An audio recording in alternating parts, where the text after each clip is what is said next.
Welcome to the Fast Five by Fear and Greed. I'm Michael Thompson, and good morning, Sean Aylmer. Morning, Michael. Today, in just 5 minutes, we're going to get an idea of what 2022 will look like.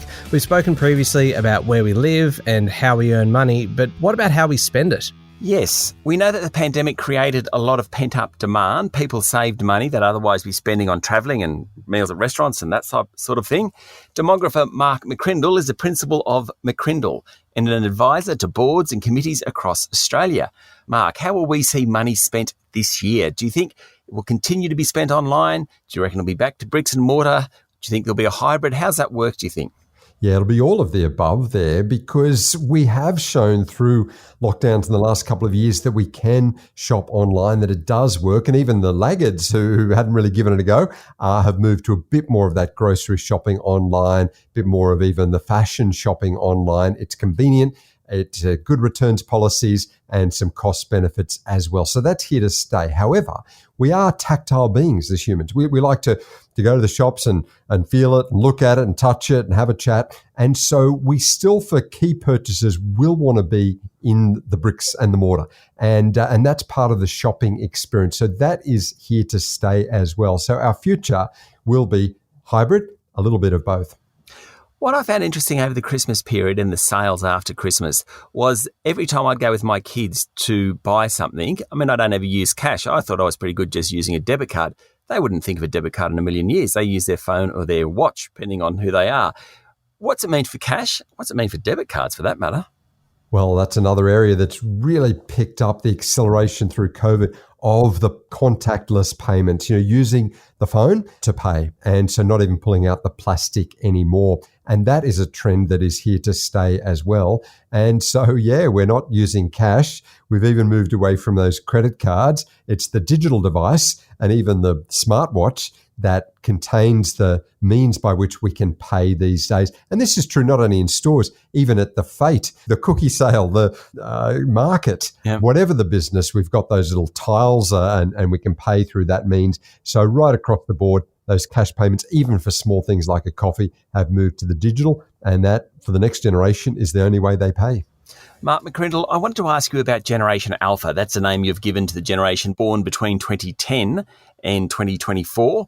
They will be totally defined by technology, presumably. That's right. I mean, the year they were born, 2010, it happened to be the year that Instagram was launched, the iPad was released, and the word of the year in that year was the word app, which is so much of how we interact on these devices. So that tells us a lot about their times. And yeah, they are these digital natives. They have integrated technology into their world from the youngest age. It's how they learn and spend their spare time and socialize and connect as well. So more than any prior generation, this 21st century generation of youngsters are defined by the technology.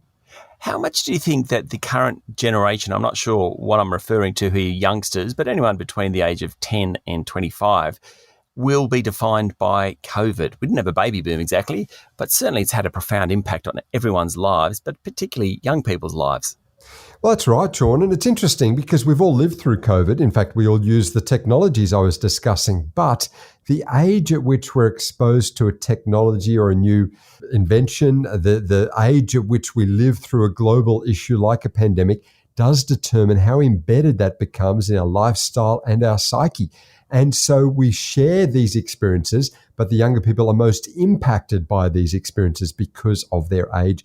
You think about a 6 or a 7-year-old, COVID has been a third of their life. It's been half of their living memory. Its impact will be massive. And I think there's a lot of positives to that, obviously a lot of insecurity and negatives, and we're aware of some of the mental health challenges, but positives because it's equipping them with the ability to innovate and to adapt and to use the digital and to be resilient, a little bit like the generations that lived through the Great Depression or the wars, created this conservatism to save up, to be prepared for the future, to adapt to whatever the season or the weather. And I think that is what we will see from COVID in this generation, having experienced it in their formative years. And finally, I mean, in a sense, that's a kickback to my grandparents' era, is the idea of being able to adapt and sort of scrounge and kind of make do with whatever you have. I'm not sure that analogy quite works, but certainly they have to be ready for whatever hits them, in a sense, this generation, just like my grandparents' generation did. And that's a good connection point. They are a bit like their grandparents who were more conservative, appreciated stability and job security, recognized the economy doesn't always go up, it goes down. And that is a great thing that only comes through tough times, through adversity. So in some ways, they are like our grandparents, only with cyber currency and technology. I think there's great things in the mix that this generation brings. One final question. Do you think a 10-year-old will ever in the future be able to afford a house given house prices across the country? Well, those house prices will continue to rise, but so will the wages. And I think the key, because house prices have been outstripping wages in their growth, the key is the bank of mum and dad. So with the support of their parents who have benefited from the asset appreciation, even the youngsters, in most circumstances, will be able to get hold of a house. Might take longer to pay it off and might take two incomes, not just one. But with the bank of mum and dad, I think that will really help. I don't think that's very good news, Mark. Thank you for talking to Fast Five by Fear and Greed. Oh, thanks a lot. That was demographer Mark McCrindle. Michael, are you prepared to pay for your children's houses in the future? I better start saving now. Thank you very much, Sean. Thanks, Michael. That's it for today. Make sure you've hit follow on the podcast. I'm Michael Thompson, and that was the Fast Five by Fear and Greed.